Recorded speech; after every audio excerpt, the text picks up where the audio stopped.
हर मनुष्य के मन में आकांक्षा होती है कि मैं उन्नति करूं, विकास करूं, आगे बढ़ूं, धनवान बनूं, मेरा सम्मान हो, मेरा आदर हो, मेरा नाम हो, मेरा यश हो। लगभग सभी के अंदर ये भावना रहती है और बहुत से लोगों के अंदर सामर्थ्य भी है आगे बढ़ने की, योग्यता भी है, बुद्धि भी है, लेकिन फिर भी आगे बढ़ नहीं पाते। वे कौन कौन से कारण हैं जिसकी वजह से मनुष्य आगे नहीं बढ़ पाता है? जहाँ का तहाँ अटका रहता है, उसका मन भटका रहता है। क्या कारण होता है? ये प्रश्न महाराजा धीराज धृतराष्ट्र ने विदुर जी से पूछा था। विदुर जी कहते हैं, राजन, 6 चीज़ें ऐसी हैं जो इंसान को आगे बढ़ने से ब्रेकर का काम करती है, रोक देती है। पढ़ा लिखा है तो भी रुक जाता है, अनपढ़ है तो रुक ही जाता है, और जवानी में भी वो आगे बढ़ नहीं पाता है, वो जहाँ का तहाँ खड़ा रहता है।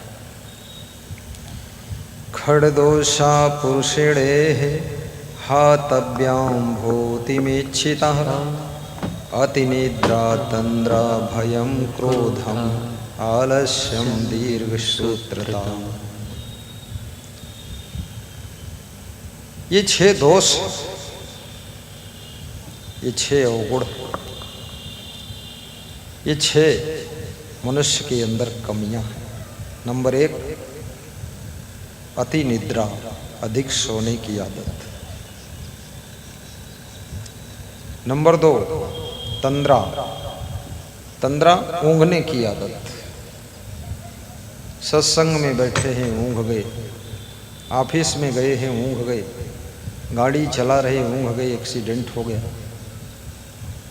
ट्रेन में जा रहे, ऊँघ गए, स्टेशन निकल गई, उतरना था ओयल में, पहुँच गई हरगांव, सोच रहे अब क्या करूं, हरगांव से उतर कर फिर इंतज़ार कर रहे हैं, फिर ऊँघ गए तो लखीमपुर उतरे आकर, फिर आँख खुली तो लखीमपुर से फिर चले।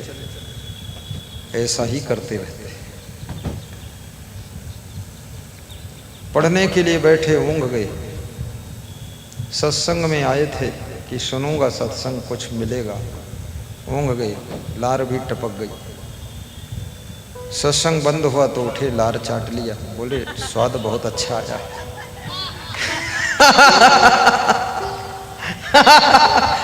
टेस्ट आ गया उनको। किसी ने पूछा प्रसाद क्या था, बोले मिठास थी थोड़ा सा। अपनी ही लार चाट रहे हैं, टेस्ट बता रहे हैं।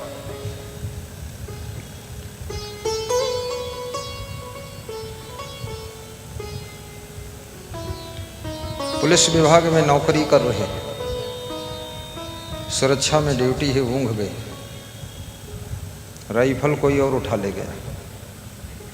अब अपनी ही राइफल ढूंढ रहे हैं, दूसरे क्या रक्षा करेंगे। मिलिट्री में ड्यूटी है, बॉर्डर पर ऊँघ गए, सर काट के पाकिस्तानी ले गए, धड़ यहाँ पड़ा, मूड वहाँ सो रहा। ये ऊँघने की आदत, ज़्यादा सोने की आदत, आपका समय बर्बाद होता है, टाइम बिगड़ता है, और उस टाइम में जो तुम छलांग ले सकते थे वो भी अवसर आपके हाथ से निकल जाता है। दुनिया में अवसर सभी को मिलता है, अवसर सबके सामने आता है। बहुत से लोग अवसर को पहचान नहीं पाते, और कितने लोग अवसर को पहचान भी लेते हैं लेकिन अवसर से फायदा उठा नहीं पाते। कितना सुनहला चांस आ जाए, गोल्डन चांस आ जाए, लेकिन वे सोए रहते, ऊँघते रहते, सुस्त रहते, उदास रहते, निराश रहते, हताश रहते, डिप्रेशन में रहते, ढीले ढाले रहते। 25 साल की उम्र में ऐसे चल रहे जैसे कोई 85 साल का बूढ़ा जा रहा है। उनसे पूछो टेढ़े टेढ़े क्यों चल रहे, बोले अब उम्र भी ज़्यादा हो गई। कितनी उम्र है, बोले 25 के तो हो ही गए। अरे ये उम्र टेढ़े चलने की उम्र नहीं है। धरती पर आपके पैर पड़े, धरती में कंप आना चाहिए। जवानी का सदुपयोग कीजिए, अधिक सोने की आदत को छोड़िए। सारा जीवन आदतों के जाल में फंसा हुआ है। जैसी आदत बना लो। दिल्ली के कर्नल साहब के यहाँ पधरौनी थी। वहाँ से जब मैं लौटा तो गढ़मुक्तेश्वर में उनका फार्म हाउस था, तो उन्होंने कहा कि मेरे फार्म हाउस में रात्रि रुको आप। तो वहाँ मैं गया तो उन्होंने जो बेडरूम मेरे लिए खोला, उसमें जो गद्दा था लगभग 1.5 फुट ऊंचा था। तो उस पर जब मैं बैठा तो उसी में धंस गया, और जो लेटा तो पूरे धंस गया। बोले इस गद्दे पर पहली बार आप सो रहे हैं, सबसे अच्छा गद्दा। मैं 2 घंटे उस पर लेटा रहा, नींद ही नहीं आई। उस पर से उठा और रात में नीचे दरी पड़ी थी, उस पर बिछाया, वहाँ सोया। वो सवेरे आए, देखा उन्होंने कि नीचे सो रहे गुरुजी। बोले क्या हुआ? तो हमने कहा मेरी आदत नहीं है इतना गहरे गद्दे में गदगद में सोने की। शरीर भी आदत को पकड़ता है, मन आदत को पकड़ता है, वाणी आदत को पकड़ती है, स्वभाव आदत को पकड़ता है, चरित्र भी आदत को पकड़ता है। सारी जिंदगी आदतों में फंसी हुई है। आप बात बात में गाली देने लग जाएं, बिना जरूरत आपके मुख से गाली निकलेगी। गाली निकलने के बाद आपको पछतावा भी होगा, अरे गाली नहीं देना चाहिए था, फिर गाली निकलेगी। क्योंकि वाणी ने आदत पकड़ लिया है गाली देने की। इसी प्रकार से आलस्य की आदत पड़ जाती है। जिसको आलस्य की आदत पड़ गई उसको काम करना बहुत कठिन होता है, और जो लोग उसको काम बताते हैं उनसे वो बहुत नाराज होते हैं। आदत बन गई है। ऐसे ही गुस्सा करने की आदत बन जाती है, लालच करने की आदत बन जाती है, चोरी करने की आदत। मनुष्य एक है, आदतें अनेक हैं। आप होटल में भोजन करने जाते हैं, होटल का वेटर पूछता है क्या लाऊं? सर क्या लाऊं? तुम बोलते हो पूड़ी, पनीर की सब्जी और खीर। सर 5 मिनट वेट करिए। तुम वेट करते हो, बैठे रहते हो। 6-7 मिनट के बाद खीर पूड़ी सब्जी आती है, चुपचाप खा लेते हो। वेटर से फिर बोलते हो जरा चटनी चाहिए।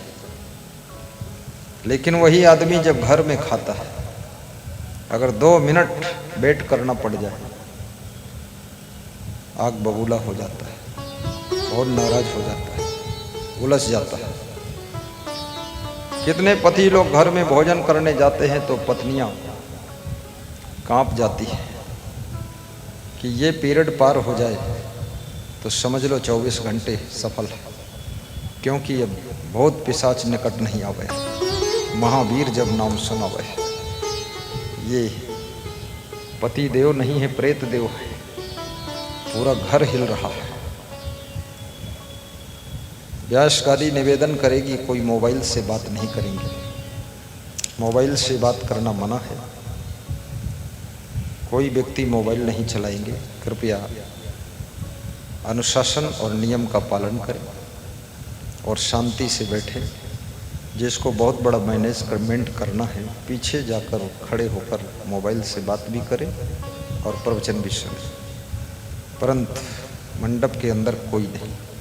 साहिब बंदगी बोलिए और ताली बजाइए और मुस्कराइए कि मोबाइल से बात नहीं करूँगा। क्योंकि बहुत बात कर लिया है। 20 साल बात कर ली, 10 साल बात कर ली, 18 घंटे बात कर ली, ज़्यादा कुछ डेवलपमेंट दिखाई दे नहीं रहा है। इसलिए बात बंद करो। अब बिना बात के विकास होने वाला है। अब गुरु की बात सुनो, बाकी बात खत्म करो। क्योंकि एक आदमी ट्रेन में जा रहा था, शाम को 7 बजे से बात शुरू किया और रात को 10 बजे तक बात किया, और एक ही आदमी से बात करता रहा। किसी को समझा रहा था काम धाम, एक एक पॉइंट समझा रहा था। तो हमने कहा किसको समझा रहे थे? बोले वाइफ है मेरी। तो हमने कहा इतना एक एक पॉइंट क्यों समझाना पड़े? बोले मूर्ख है ये। तो हमने कहा मूर्ख समझाने से क्या बुद्धिमान हो जाएगा? बोले संभावना है। कितनी बार समझा चुके हो? तो बोला 30 साल से समझा रहा हूँ। तो कुछ समझ में आया? बोले आया होता तो आज 3 घंटे नहीं समझाता। तो फिर क्यों समझा रहे हो? बोले आदत समझाने की बन गई है तो समझा देता हूँ। मत समझाओ मूर्खों को। बैल को कितना समझाओ कि घोड़े की चाल में चलना, कभी नहीं चल सकता। घोड़े को एक बार ट्रेंड कर दो, स्पीड से पहुंचा देगा सीतापुर तक। तो ये समझने वाले 3 प्रकार की बुद्धि होती है आदमी के पास में। केलापाती बुद्धि, ढोल बुद्धि और कंबल बुद्धि। कंबल बुद्धि कैसी होती है?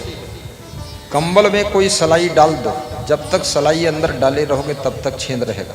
सलाई निकाला कि छेद बंद। तो ऐसे कुछ लोगों की कंबल बुद्धि है, जब तक उनको समझाते रहो हाँ हाँ करते रहेंगे, yes yes yes, sir sir sir, और फिर निकल गया ऊपर, कुछ नहीं है, वो कंबल बुद्धि। फिर दूसरे होते ढोल बुद्धि। ढोल में जितने थपाक मारो उतने बार आवाज होती, थपाक मारना बंद, आवाज बंद। ढोल बुद्धि के लोग संसार में बहुत है। फिर है केलापाती बुद्धि। थोड़ी सी केला की पत्ती फाड़ो पूरी फट जाती है, थोड़ा सा समझाओ पूरा समझ जाते हैं। इशारा काफी है। आंख वाले को एक सितारा काफी है और समझदार को जरा सा इशारा काफी है, और ना समझ को इशारा दे दिया तो कुआं में गिर जाएगा। आप ना समझ आदमी के पास में इशारा दीजिए, हाथ ऐसे घुमा दीजिए। तुम ऐसे हाथ घुमाओगे कि कुर्सी उधर कर दो तो खुद ही पंडाल से बाहर निकल खड़ा हो जाए। वो सोची हमें निकर के बताएंगे।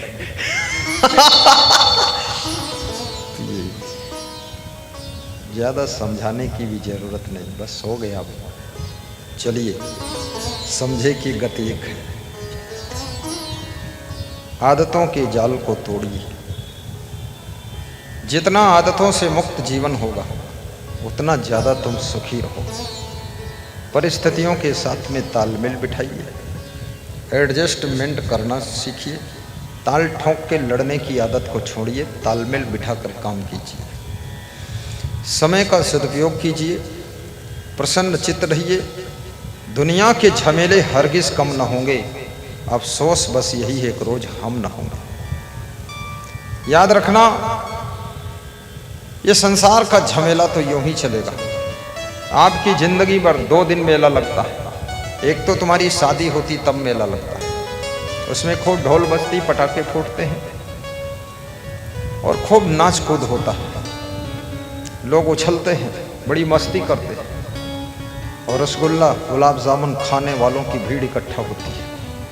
तुम सोचते हो ये मेरे विवाह में आए, उनका निशाना रसगुल्ला पर है, रसमलाई पर है। जहाँ रसमलाई खाया तुम उनको ढूंढो, किधर गए मामा? मामा निकल गए, ढूंढे नहीं मिलेंगे। एक मेला तुम्हारी शादी में लगता है। दूसरा मेला तुम जब मर जाते हो, तुम्हारी लाश निकलती है, अर्थी निकलती है, चिता भूमि की ओर लाश जाती है, उस समय तुम्हारे पीछे पीछे मेला चलता है। ये 2 बार मेला लगता है। बाकी जिंदगी भर क्या लगता है? झमेला लगता है, मेला नहीं लगता, झमेला। कितने लोग झमेला के डर से घर छोड़कर भी भाग गए। अरे मन ये 2 दिन का मेला रहेगा, न कायम जगत का झमेला रहेगा। अरे मनी 2 दिन का मेला रहेगा, सब लोग दोहराइए। न कायम जगत का झमेला रहेगा। अरे मन ये 2 दिन का मेला रहेगा, न कायम जगत का झमेला रहेगा। हरे मनी दो तिनका गाइए, मुस्कुराइए, मेला रहेगा। मुस्कुराइए कि आप सत्संग मंडप में न कायम जगते का झमेला रहेगा। छूटेगी संपत्ति यहाँ की यहीं पर, छूटेगी गले का हार वो भी निकाल लिया जाएगा, यहीं पर कान के कुंडल निकाल लिए जाएंगे, तेरी कमर पाँव की पायल भी निकाली जाएगी, ढीला रहेगा। गले में जो सोने की जंजीर है वो भी निकाली जाएगी, केवल शरीर जलाया जाएगा, सब संपत्ति इधर रह जाएगी। इसलिए जीते जी मरने से पहले 10वां अंश धर्म में लगाइए, परोपकार में लगाइए, दूसरों के हित में लगाइए, आदर्श कन्या विवाह में लगा दीजिए और समाज सेवा में लगाइए, देशभक्ति में लगाइए। हमारा जीवन भी देशभक्ति में लगना चाहिए। इजराइल और हमास के बीच में युद्ध हो रहा है। इजराइल के जो राष्ट्रपति हैं उनका बेटा पिता का आशीर्वाद लेकर मिलिट्री में भर्ती हो चुका है। अभी अभी भर्ती हुआ है कि मैं लड़ूंगा, देश के लिए मारूंगा मरूंगा। ये है इजराइल देश। हमारे देश में किसी मंत्री का बेटा युद्ध शुरू हो जाए तो बीमारी का बहाना लेकर छुट्टी लेकर आ जाएगा कि जितने मरने हो मर जाएं, बाद को फिर ज्वाइन करूंगा। लेकिन ये इजराइल देश जिसको कई बार मुस्लिम देशों ने हराने की कोशिश किया और छोटे से इजराइल देश ने सबको परास्त कर दिया। जहां देश के प्रति समर्पण होता है, ये भारत देश इतनी बार टुकड़ों में क्यों बटा, क्यों गुलाम बना? क्योंकि इस देश के अंदर गद्दारों की संख्या बहुत ज्यादा है। ऐसे ऐसे गद्दार हैं, अगर पैसा मिल जाए तो देश के प्रति दगेबाजी कर सकते हैं, कर चुके हैं। जयचंद ने पृथ्वीराज चौहान को मरवा दिया था। ये देश जयचंद से खाली नहीं, बहुत जयचंद रहते हैं। इसलिए भारत देश 15 बार टूट चुका है। ये बहुत बड़ा देश था, तब भी अभी बड़ा है ये। और देशभक्त बनो। देशभक्ति ना हो तो नेतागिरी छोड़ दो। ये गद्दी पाने के लिए, कुर्सी हथियाने के लिए, सत्ता शासन संपत्ति प्राप्त करने के लिए नेतागिरी का रास्ता नहीं है। उसके लिए बिजनेस कीजिए, वहाँ धन कमा लीजिए, लेकिन नेतागिरी करना है तो देशभक्ति अंदर पैदा करिए। उसके बाद राजनीति के मंदिर में प्रवेश हो जाइए और पुजारी बन जाइए। राजनेता महाराज, देश की सेवा कीजिए, राष्ट्र देवता की सेवा कीजिए। बोली सद्गुरु भगवान की जय। जिंदगी भर झमेला है, वो झमेला में कैसे जीना चाहिए, इसके लिए सत्संग की आवश्यकता है। सत्संग टेंशन को कम कर देता है, सत्संग दुख को कम कर देता है। हरदोई में जहाँ सत्संग था, सत्संग कराने वाले मनीष कुमार, आशीष कुमार, उनकी माँ श्रीमती मालती देवी, तो मैंने उनसे पूछा, माता जी कैसे सत्संग कराया, गुरु जी से कैसे जुड़ गई आप? बोले हमारे पति जी, गुरु जी मृत्यु को प्राप्त हो गए। मन में बहुत दुख हो, बहुत टेंशन रहती थी, रोती रहती थी, दुखी रहती थी। लेकिन आपका प्रवचन सुना, तब से मेरा दुख खत्म हो गया। तो मैंने अपने बेटों से कहा, बेटा मेरा मन का दुख कोई नहीं दूर कर पाया, ये गुरु जी के सत्संग से दूर हुआ, तो इनका सत्संग हरदोई में करा दो। तो मेरे बेटों ने बुलाया, ग्राम बिरहाना में आपका टडियावा के पास सत्संग रखा और हम बहुत खुश हैं। मेरी ज़िंदगी का फर्स्ट और लास्ट काम हो गया, आपका सत्संग हो गया। अब यहाँ पर हज़ारों महिलाओं ने सुन लिया। शायद बहुत लोगों के घर में दुख है, सबका दुख हल्का हो जाएगा। दुख को हल्का करने वाला सत्संग होता है। आत्महत्या से बचाने वाला भी सत्संग है। याद रखना, आदमी जब संसार से ऊब जाता है, उलझ जाता है, परेशान हो जाता है, टेंशन बहुत हो जाती है, तो कभी कभी सोचता है आत्महत्या कर लूं, मर जाऊं, क्या करूं। लेकिन मरना किसी समस्या का समाधान नहीं है। व्यास गादी निवेदन करती है, जो मनुष्य का शरीर आपको प्राप्त हुआ है, उस शरीर को पाने के लिए देवी और देवता भी इंतजार कर रहे हैं। देवी देवता वेटिंग में लगे हुए हैं, सोच रहे हैं कब मैं मनुष्य का रूप धारण करूं, मैं कब स्त्री पुरुष बन करके धरती पर जाऊं, मैं भी अपना कल्याण करूं। लेकिन जिनको मनुष्य का शरीर मिल गया है, वो दारू पीने में लगे हुए हैं, जुआ खेलने में लगे हुए हैं, लड़ाई झगड़ा में लगे हुए हैं, बेईमानी चालाकी छल कपट में लगे हुए हैं, और खूब उलझे हुए हैं, परेशान हैं। और देवी देवता मनुष्य बनना चाहते हैं। जो मनुष्य बन गए हैं वही कहते हैं इससे अच्छा अगर जानवर बन के पैदा होते तो शांति रहती। उल्टा पलटा जिंदगी जियोगे तो जानवर बनने की इच्छा होगी, और जिंदगी जीने का सलीका अगर सुधर गया तो दोबारा तुम्हारा जन्म ही नहीं होगा, मोक्ष की प्राप्ति हो जाएगी। सबसे पहले खान पान सुधारी। भगवान श्री कृष्ण से अर्जुन ने पूछा था कि हे भगवान, सब दुख कैसे दूर हो सकते हैं? तो श्री कृष्ण कहते हैं, युक्ताहार विहारस्य युक्त चेष्टस्य कर्मसु युक्त स्वप्नौ बोधस्य योगो भवत दुःखा।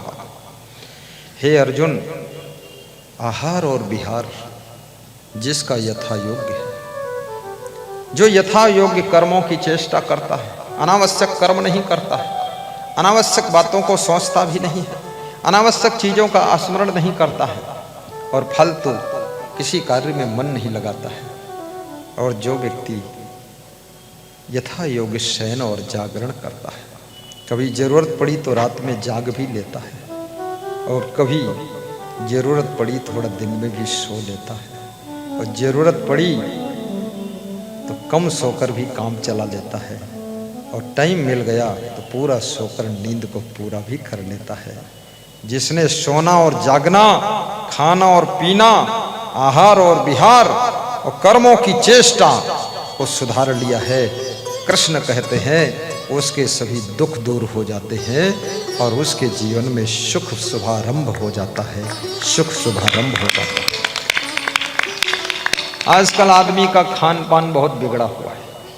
मैंने डॉक्टर मनोज जी से पूछा कल, डॉक्टर साहब लोग बीमार बहुत क्यों होते हैं? तो डॉक्टर साहब ने कहा कि गुरुदेव, खान पान बिगड़ा हुआ है। तो हमने कहा जो बहुत अच्छे डॉक्टर हैं वो इंग्लिश दवाई बहुत कम क्यों देते हैं? बोले इंग्लिश दवाई लीवर और किडनी को डैमेज करती है, इसलिए वो कम देते हैं।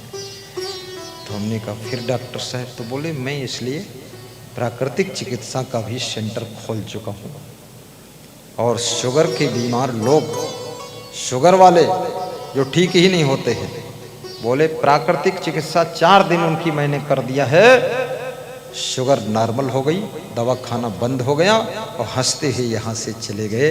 इसलिए मैं नेचुरोपैथी और आयुर्वेदिक हॉस्पिटल खोलने जा रहा हूँ, ताकि लोगों को बिना दवा के अच्छा कर दूं और लोगों की जिंदगी में आपकी दुआ चलती रहे, दवा की ज़्यादा जरूरत नहीं। वास्तव में तो मैंने कहा भोजन में क्या खाना चाहिए? तो उन्होंने बताया ये जो भी भोजन है सब में यूरिया, डीएपी, फास्फोरस सब पड़ा हुआ है, ये भोजन सब केमिकल युक्त है गुरुदेव, इसको खाकर लोग जरूर बीमार रहेंगे। और उन्होंने ये भी बताया कि अगर यही खाते रहे तो 50 साल की उम्र से ज़्यादा आगे लोग जाएंगे नहीं, 50 में ही 50% मर जाएंगे। वास्तव में कुछ खेती ऐसी भी कर लो, बीघा 2 बीघा कम से कम, जो गाय का गोबर, भैंस का गोबर डाल करके फसल उगाओ, उसमें कम से कम चावल और गेहूँ पैदा कर लो, सब्जी पैदा कर लो, जो खा करके स्वस्थ रहो, प्रसन्न रहो। क्योंकि शरीर स्वस्थ हो और मन प्रसन्न हो तो जीवन में सुख आता है, और शरीर में रोग बहुत है तो जीवन में सुख नहीं रह सकता। आपका मन हर समय बीमारी में लगा रहेगा। व्यायाम भी कीजिए, हंस करके रहिए। हंसना बहुत कठिन है लोगों को, बचपन में अज्ञान बस हंस देते थे, जब से जवान हुए हंसना खत्म हो गया। बूढ़े हो गए तो हंसते ही नहीं। जबरदस्ती हंसा करो। हंसने से बॉडी के अंदर एंडोर्फिन्स केमिकल बनता है जो रोगों से लड़ने की सामर्थ्य को पैदा करता है। हंसना घटेगा तो बीमारी बहुत बढ़ेगी, हंसना बढ़ेगा तो बीमारी घटेगी। सासू बहू मिलकर हंसो, बाप बेटे मिलकर हंसो, पति पत्नी बेडरूम में हंसो, माता पिता के साथ में बैठकर हंसो। दोस्तों के साथ में हंसना आसान है, लेकिन माता पिता के साथ में बैठकर हंसना कठिन है। गुरु शिष्य बैठ कर के हंसो। याद रखना, जब गुरु शिष्य बैठकर हंसोगे, भक्त और भगवान बैठकर हंसोगे, जब तुम पति पत्नी बैठकर हंसोगे तो आपके घर में खुशियों की लहर छा जाएगी, टेंशन सब खत्म हो जाएगी और घर में राम राज्य आ जाएगा। हंसना मुस्कुराना सीखो।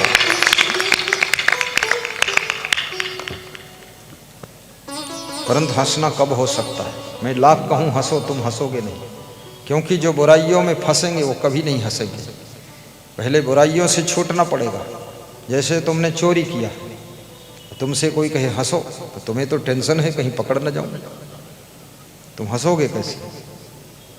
तुमने चुरा कर मलाई खाया, अब तुमको टेंशन है कोई देख न ली सोई, और मलाई दाढ़ी में लगी रह गई, लोग समझ गए मलाई खाई से। गलत करने वाले कभी खुश नहीं रह सकते हैं, याद रखना। गलत करने वालों की सबसे बड़ी सजा यही है कि उनको टेंशन भोगना पड़ता है, उनको टेंशन भोगना पड़ता है, चिंता भोगना पड़ता है, उन्हें बहुत परेशान मन से होना पड़ता है। इससे बड़ी सजा और कोई हो नहीं सकती। इसलिए व्यास गादी निवेदन करती है, गलतियां धीरे धीरे दूर कीजिए, प्रसन्न रहना शुरू करिए। आलस्य करोगे तो भी हंस नहीं पाओगे, क्योंकि आपका मन जानता है मैं आलसी हूं, कामचोर हूं, निकम्मा हूं, इधर उधर बैठा रहता हूं, तो आप कैसे हंसोगे? आपको परफेक्ट लाइफ बनाना पड़ेगा, तभी आप खुश रह सकोगे। चुप्पे चुप्पे बीड़ी पियोगे, हंस नहीं सकते,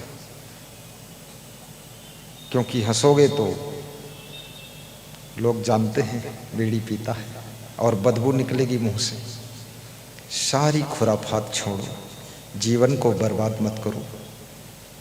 यह जन्म तुझे अनमोल मिला, यह जन्म तुझे अनमोल मिला, यह जन्म तुझे अनमोल मिला। बर्बाद न कर, बर्बाद न कर, बर्बाद न कर, बर्बाद न कर। करने को भजन, तजने को अमल, उत्पात न कर, उत्पात न कर, उत्पात न कर, उत्पात न कर, बर्बाद न कर, बर्बाद न कर। यह दुख जो तुमको मिलता है, निज कर्म का लेखा चुकता है। यह दुख जो तुझको मिलता है, निज कर्म का लेखा चुकता है। जो पहले दिया सो मिलता है, जो पहले दिया सो मिलता है। फरियाद न कर, फरियाद न कर, फरियाद न कर, फरियाद न कर, बर्बाद न कर, बर्बाद न कर। यह जन्म तुझे अनमोल मिला, उत्पात न कर, उत्पात न कर, बर्बाद न कर, बर्बाद न कर। संत कबीर ने मनुष्य जीवन को रतन कहा। संसार में 9 रतन होते, लेकिन 9 रतन को पहचानने वाला ये 10वां रतन मनुष्य का जीवन है। यदि मनुष्य का जीवन न होता, हीरा पन्ना पुखराज नीलम सोना चांदी इनको कौन पहचानता, इनका कौन उपयोग करता, इनकी कौन कीमत लगाता, इनको कौन मूल्यवान बनाता। इसलिए जो रतन को भी पहचान ले और रत्नों की कीमत लगा दे और रतन का सदुपयोग कर ले, वो 10वां रतन ये मनुष्य का जीवन है। इस रतन को भी संभाल लेना। कबीर साहब कहते हैं, रतन का जतन करो। ये मनुष्य जीवन एक रतन है, इसको जतन पूर्वक संभालो। जतन, जतन किसे कहते हैं? जतन इसका उदाहरण है, जैसे बच्चे साइकिल चलाते हैं और हैंडल छोड़ देते हैं और साइकिल बराबर चलती रहती है, मुड़ती रहती है, गिरती नहीं है। ये हैंडल कैसे संभला है?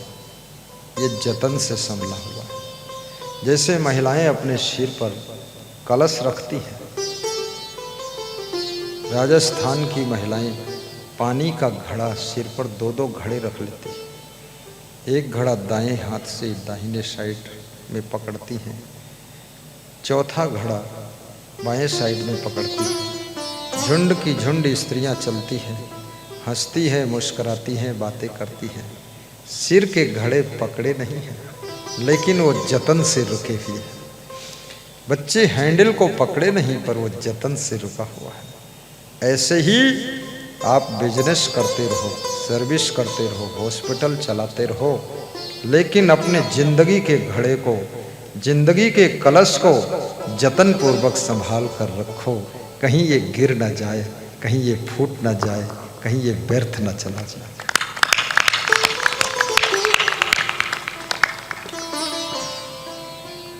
जिंदगी अनमोल रतन है।